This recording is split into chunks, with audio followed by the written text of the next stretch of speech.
recorded this about 3 years ago. The tractor was running fine. I just went to do a valve adjustment. I found a broken spring, and that was a bit of a spanner in the works. So what I decided to do was just change one. As you can see, I took out the injector, the valve rod, and there's a new spring there.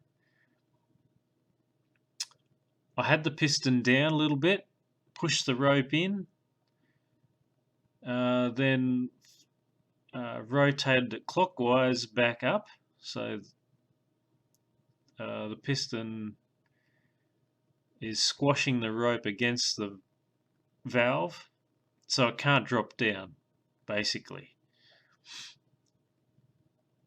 Pretty simple. Then I can take the spring off, the two retainers, the cap and the spring, the broken spring. See, as you can see there, I'm trying to push down on it, wait for move down. It can't drop into the cylinder.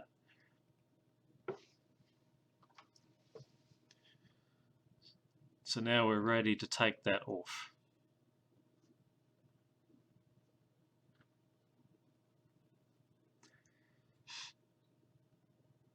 Now we're over to the bench. I've got a socket with a magnet in it.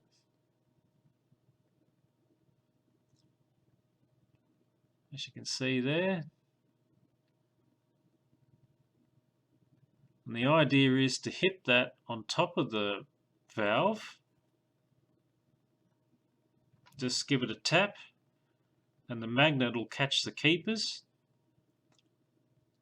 and it should be off.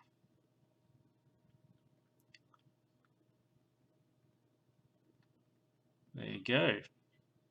Just give it a good tap and the magnet will grab it.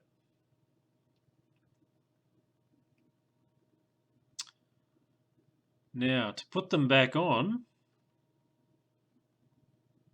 I had a bit of plastic, the same socket, and I just tap down again, just sit them in place, sit the two keepers in place, tap down, and as you compress the spring, the keepers will drop in.